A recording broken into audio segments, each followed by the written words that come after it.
आज सभी का कुमार विष्णु क्लासेस चैनल पर हार्दिक स्वागत एवं अभिनंदन।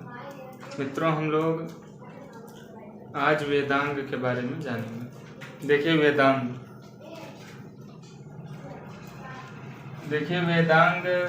की रचना क्यों की? क्योंकि जो वेद था वो कठिन था, तो वेदों का अध्ययन जो है सरलतापूर्वक किया जा सके, इसलिए इसकी रचना की। वेदाध्ययन में सहायक ग्रंथों को ही वेदांग कहते हैं, जो हमें वेद के अध्ययन में सहायता प्रदान करते हैं। ठीक, तो इनकी संख्या 6 है। शिक्षा, कल्प, व्याकरण, निरुक्त, छंद, ज्योतिष।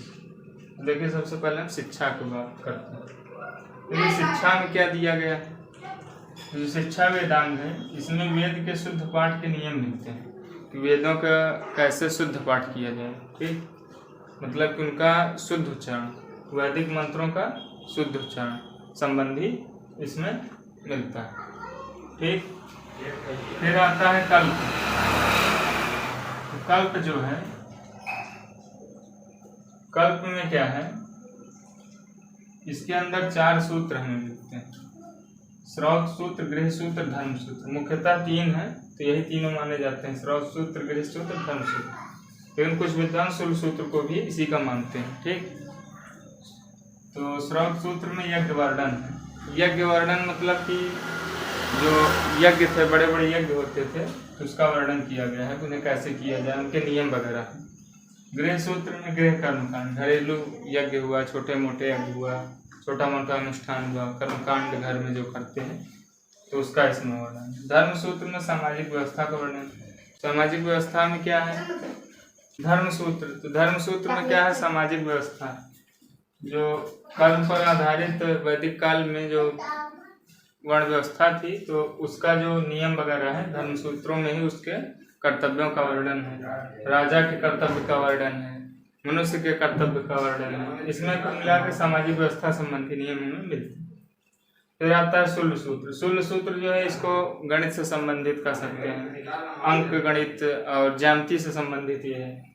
इसमें जो है यज्ञ की वेदी का नाप, यज्ञ की वेदी जो होती थी, तो उसके नाप वगैरह का कितना बड़ा होना चाहिए, ये सब चीज़ों के बारे में इसमें वर्णित है।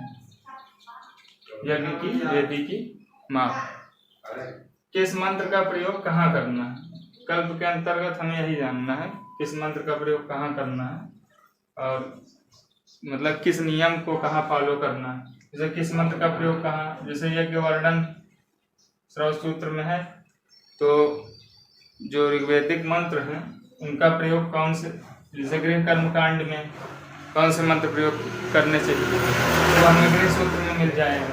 फिर यज्ञ जो बड़े बड़े यज्ञ वर्णन है, उनमें कौन से मंत्र यूज करना चाहिए, वो हमें श्रौत सूत्र में मिल जाएगा। तो ये सब चीज़ें कुल मिला के बताई गई। धर्म सूत्र में सामाजिक व्यवस्था संबंधी नियम है। शुल्ब सूत्र में यज्ञ की वेदी की नाप माप के बारे में बताया गया है। ठीक, फिर आता है व्याकरण। व्याकरण क्या है? शब्दों की व्युत्पत्ति के बारे में बताया गया है। व्याकरण, ग्रामर जिसको बोलते हैं, वही व्याकरण। तो इसमें व्युत्पत्ति है, और शब्द, नए शब्द कैसे बने, और मतलब कि व्याकरण से ही तो हमें पता चलता है ना कि भाषा का पूरा ज्ञान होता है, उसको मतलब शुद्ध जानकारी हमें प्राप्त होती है। ऐसे तो जैसे हिंदी है, ऐसे ही हम बोल रहे हैं, अवधी है, ब्रज है, कई भाषाएं मतलब कई बोलियों में बोलते हैं, लेकिन जो हिंदी का जो एक शुद्ध रूप माना जाता है, खड़ी बोली माना जाता है, तो जो शुद्ध उसका रूप है वो कैसे हमें पता चला? व्याकरण के माध्यम से पता चला।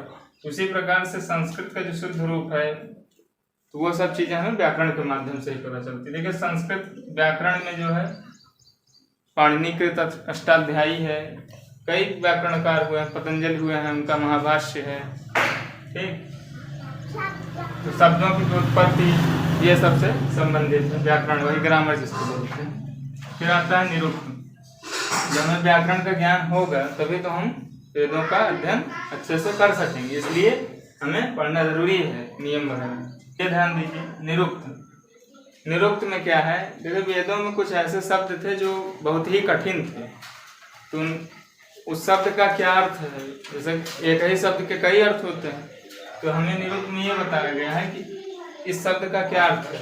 तो कठिन शब्दों का अर्थ इसमें बताया गया है। वेदों जो प्रयोग किए गए कठिन शब्द थे उनका अर्थ बताया गया है। वेद का अर्थ ज्ञान, वेद का जो अर्थ है निकलता है उसके ज्ञान संबंधी बात किया है।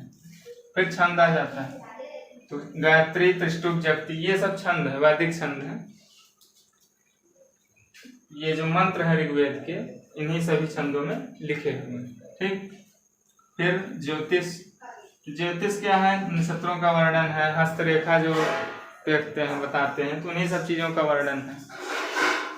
प्राचीनतम रचना अगर बात की जाए ज्योतिष की, सबसे पुरानी रचना तो मगध मुनि एक थे, उनके द्वारा कृत वेदांग ज्योतिष नामक एक रचना है जिसमें 44 श्लोक है। ये जो है सबसे प्राचीन जो है रचना है ज्योतिष की।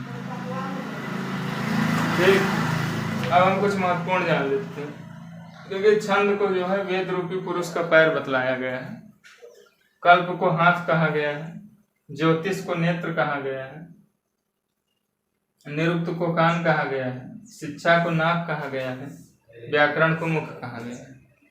तुलना की गई है वेद रूपी पुरुष की। ठीक, यही था महत्वपूर्ण इसमें जानकारी वेदांगों के अंतर्गत। अब जैसे इसको हमें समझना है, जैसे वेद रूपी पुरुष है मान लीजिए, तो छंद को जो है वेद रूपी पुरुष का पैर कहा गया है।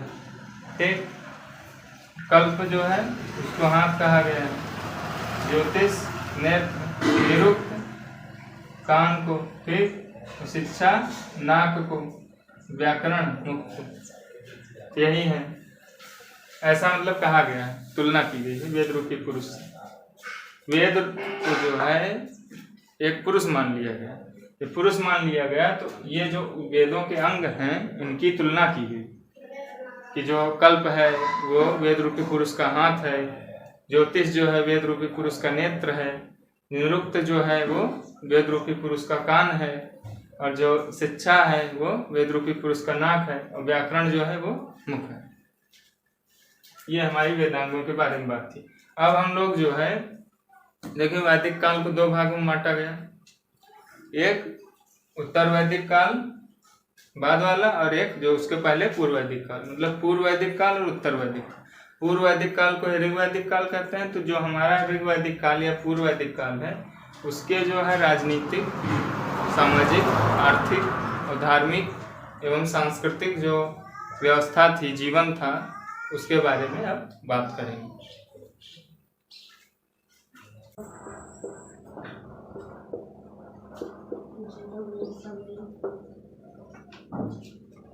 इसको 2 भागों में बांटा गया, पूर्व वैदिक काल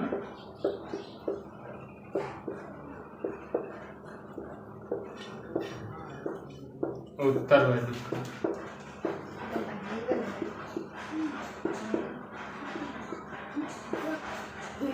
पूर्व वैदिक काल का जो समय है ये 1500 से 1000 ईसा पूर्व तक, और इसका समय 1000 ईसा पूर्व से लेकर के 600 ईसा पूर्व तक है। और पूरे वैदिक काल का जो समय है वो 1500 BC मतलब ईसा पूर्व से लेकर 600 BC मतलब ईसा पूर्व तक है। तो जो पूर्व वैदिक काल है इसके हम राजनीतिक जीवन, सामाजिक जीवन, आर्थिक जीवन, धार्मिक जीवन एवं सांस्कृतिक जीवन, धार्मिक एवं सांस्कृतिक जीवन की बात करेंगे। तो जो हमारा राजनीतिक जीवन की बात करें, अगर पूर्व वैदिक काल पहले हम लोग बात करेंगे, फिर उसके बाद उत्तर वैदिक काल की बात करेंगे। सबसे पहले हमें पूर्व वैदिक काल के बारे में ही सब जानकारी लेना। पूर्व वैदिक काल में क्या था कि राजा जो था, राजतंत्र तो था ही, राजा था। और जब आर्य पहले आए, जब तो आर्य कई कबीलों में आए थे, तो उनके कई कबीलों का वर्णन मिलता है। पुरु, यदु, तुर्वस, अनुद्रुह, ये जो 5 कबीले जानते होंगे। राजा जो था वो निरंकुश नहीं था कि अपने मन का जो मन हुआ सो करने लगे। ठीक, मतलब एक सभा, समिति, विदत, ये जो तीनों थे, इन्हीं के माध्यम से कोई भी न्याय होता था। तो उन्हीं सभी चीज़ों के बारे में बात हम करेंगे। राजनीतिक जीवन पूर्व वैदिक कालीन जो है, पूर्व वैदिक कालीन या ऋग्वैदिक कालीन हम लोग राजनीतिक जीवन की बात कर रहे हैं। तो देखिए, आर्य इस सभ्यता के स्थापना आर्यों ने ही की थी, वैदिक सभ्यता। तो आर्यों की राजनीतिक प्रणाली, मतलब उस समय जो राजनीतिक प्रणाली थी वो राजतंत्रात्मक, राजा ही शासक होता था मेन। ठीक, तो आर्यों की राजनीतिक प्रणाली राजतंत्रात्मक, राजा का राज्याभिषेक भी होता था। इसका जो है उल्लेख हमें सबसे पहली बार ऋग्वेद में होता है। प्रथम उल्लेख हमें ऋग्वेद में मिलता है राजा के राज्याभिषेक का। ठीक, तो राजा को अगर कर की बात करें तो राजा को कोई नियमित कर नहीं मिलता था, बलि नामक स्वैच्छिक कर इसको प्राप्त होता था। बलि नामक एक स्वैच्छिक कर राजा को मिलता था। स्वैच्छिक कर मतलब स्वेच्छा, अपनी इच्छा के अनुसार लोग देते थे। ठीक, राजा जो है निरंकुश नहीं था। निरंकुश मतलब अपने मन का नहीं था कि जो उसके मन में आया वही करने लगा। राजा की शक्तियों पर अंकुश रखने के लिए संस्थाएं थी। और आर्य देखिए जो है कई कबीलों में बटे थे, मतलब पुरु, अनु, तुर्वस, यदु। तो राजा जो है निरंकुश नहीं था। राजा की शक्तियों पर अंकुश रखने के लिए संस्थाएं थी। ठीक, कौन कौन सी? देखिए, सभा संस्था थी। उस समय जो है न्याय वगैरह इसी के माध्यम से होता था। ये संस्था थी श्रेष्ठ एवं, मतलब इन सभी संस्थाओं से सलाह लिया जाता था। राजा जो है तभी कुछ करता था। तो सभा जो होती थी वो श्रेष्ठ एवं वरिष्ठ जन भाग इसमें लेते थे। वृद्ध जनों की सभा, श्रेष्ठ लोगों की सभा ये थी। ठीक, इसमें वही लोग भाग ले सकते थे जो श्रेष्ठ एवं वरिष्ठ जन थे, बड़े लोग थे। अध्यक्ष, अगर हम इसके अध्यक्ष की बात करें तो सभा का जो अध्यक्ष है उसको सभापति बोलते थे, और जो सभा के सदस्य थे उन्हें सभ्य बोलते थे। सदस्यों को सभ्य बोलते थे। ठीक, आगे देखिए,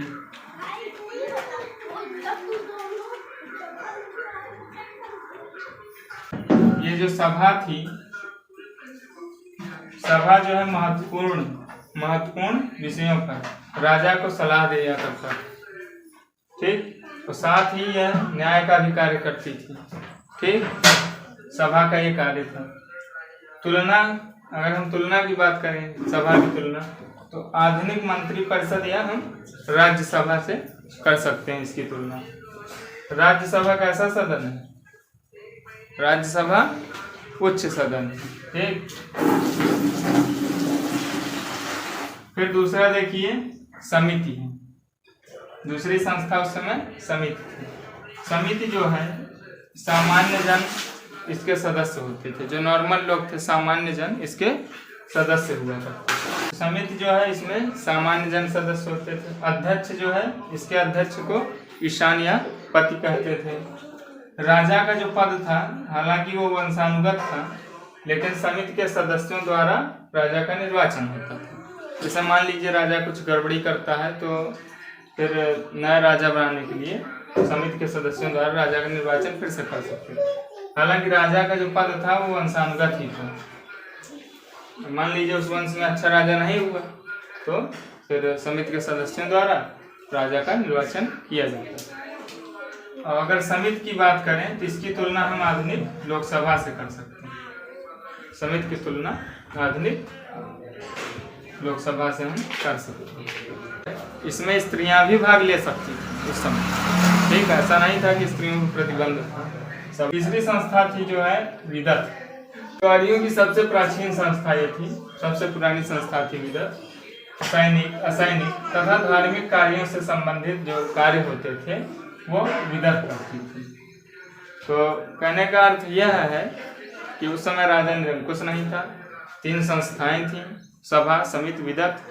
सभा जो है श्रेष्ठ जनों, बड़े वरिष्ठ लोगों की सभा हुआ करती थी।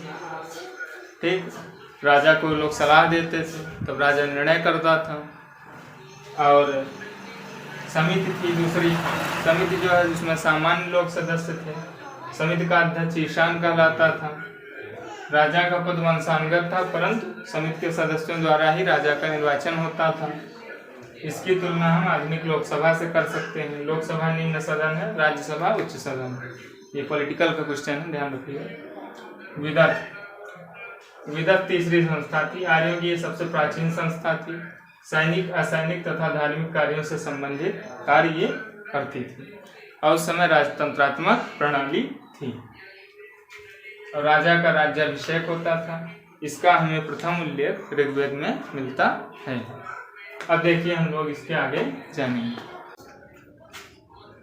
देखिए राजनीतिक जीवन के अंतर्गत हम प्रशासन की बात करेंगे। तो जो पूर्व वैदिक काल या ऋग्वैदिक काल में प्रशासन था, देखिए ऋग्वैदिक काल में प्रशासन की सबसे बड़ी इकाई जन होती थी। हालांकि राष्ट्र शब्द का उल्लेख आया है, देश को राष्ट्र शब्द कहा गया है, परंतु वो मतलब बहुत बड़े अर्थ में उसका नहीं मिलता। तो उस समय जो प्रशासन की सबसे बड़ी इकाई जन होती थी।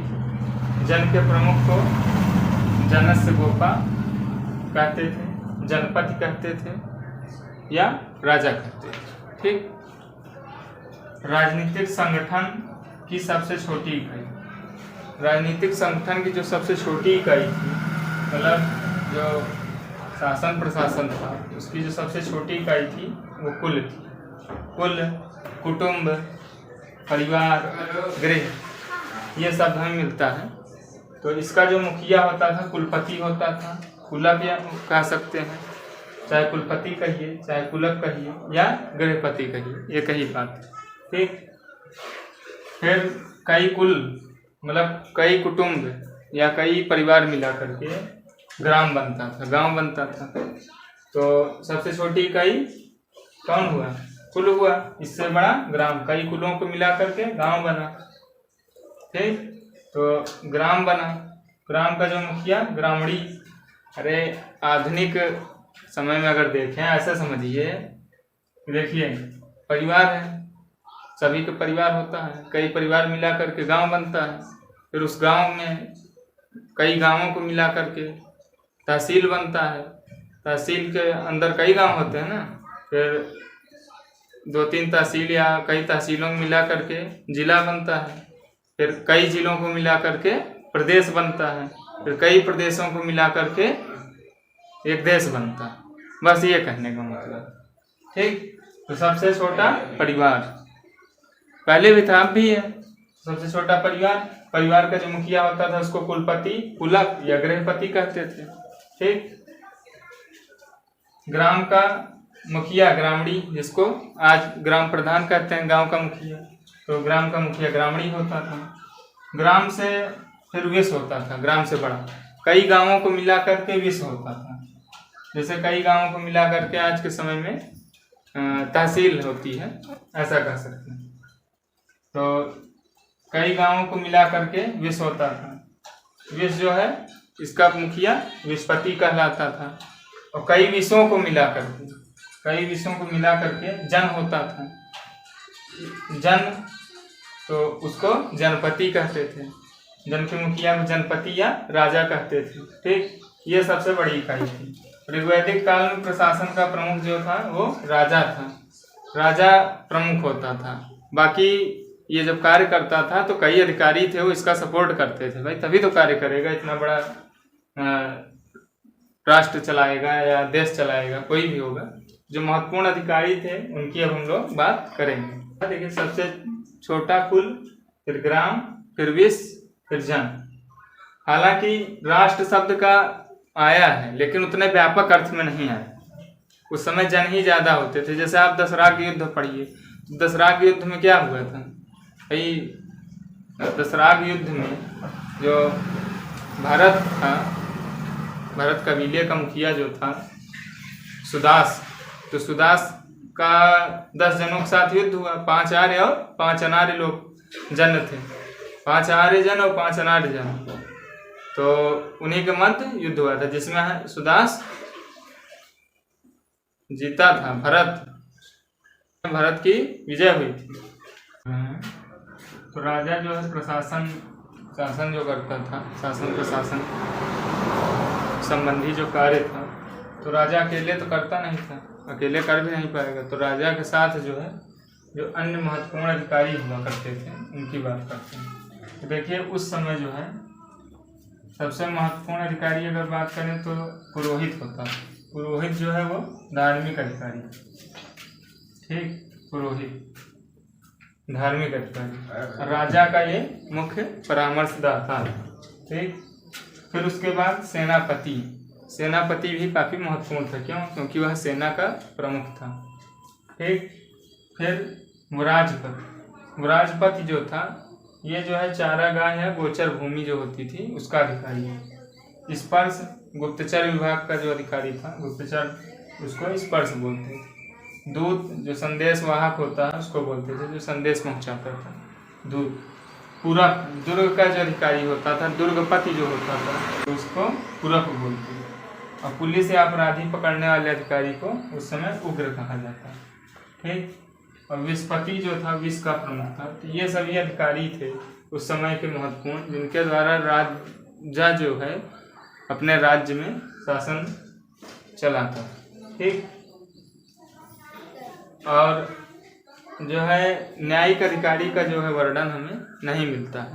तो यह माना जाता है कि जो पुरोहित था वही जो है न्याय वगैरह का कार्य करता था। कोई न्यायिक अधिकारी अलग से विवरण में नहीं हमें मिलता है। सबसे कम जानकारी हमें प्राप्त होती है ऋग्वेद में।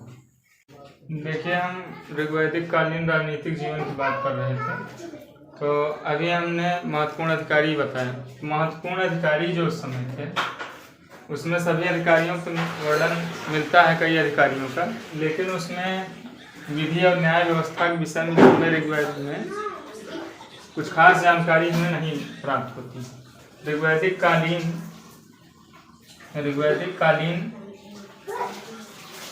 की विधि और न्याय व्यवस्था के विषय में निश्चित रूप से ज्ञात नहीं है। न्याय का कार्य संभवतः पुरोहित की सहायता से राजा ही करता है, ठीक। और उस समय देखिए अपराध क्या थे, तो चोरी, बेईमानी, धोखाधड़ी आदि अपराध उस समय थे। लेकिन उस समय जो है मृत्युदंड का प्रावधान नहीं था, मृत्युदंड की प्रथा नहीं थी। तो भाई दंड कैसे देते थे, तो उनको शारीरिक दंड दिया जाता था, जैसे कोड़े मरवाना, ये सब शारीरिक दंड तथा जुर्माना लगाया जाता था, ठीक, अर्थदंड। ऋग्वैदिक काल में सबसे बड़ा अपराध पशु चोरी था।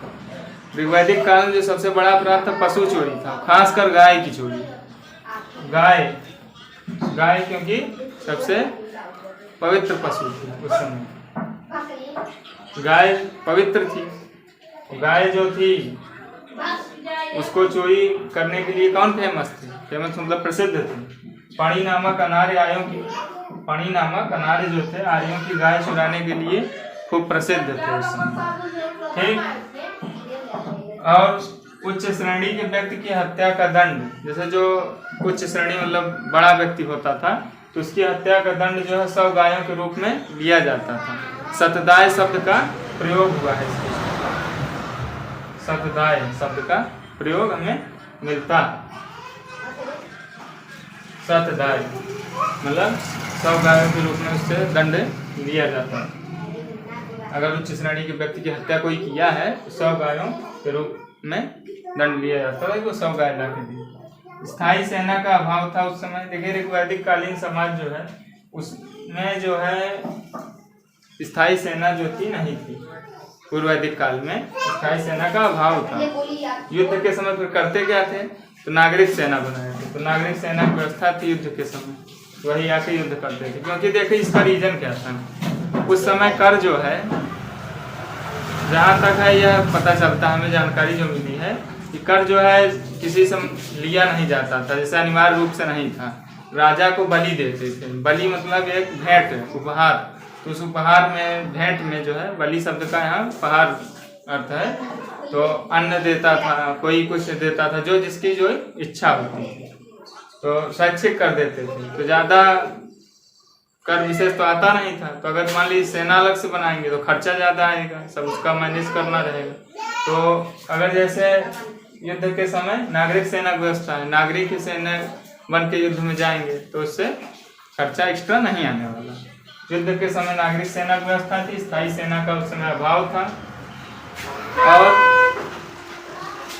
देखिए देश या राज्य के लिए राष्ट्र शब्द आया, देश या राज्य के लिए जो है उस समय राष्ट्र शब्द आया है, लेकिन प्रभुता संपन्न राज्य का जो कि सूचक नहीं।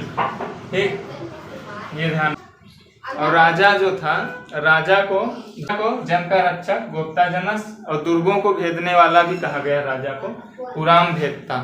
ठीक, ये शब्द हमें मिलता है। और उस समय जो था ऋग्वैदिक काल में शारीरिक दंड तथा जुर्माना दिया जाता था, मृत्युदंड का प्रथा नहीं था। चोरी, बेईमानी, धोखाधड़ी, सेंधमारी ये सब उस समय के जो है अपराध थे। देखिए उस समय जो युद्ध की बात करें तो युद्ध देखिए दशराग युद्ध हुआ था, जो हमने बताया था, जो इसके पहले की वीडियो है उसमें देख लीजिएगा। दशराग युद्ध की हमने पूरा डिटेल से जानकारी दिया था कि परशुणी नदी के तट पर हुआ था और भरत कबीले का मुखिया सुदास था, और भरत कबीले का मुखिया सुदास था, उसके विरुद्ध 10 जन थे, 5 आर्य जन 5 अनार्य जन, उनसे युद्ध हुआ था जिसमें भरत कबीले का मुखिया राजा सुदास जीता था। जब राजा सुदास जीता तो चक्रवर्ती सम्राट बन गया।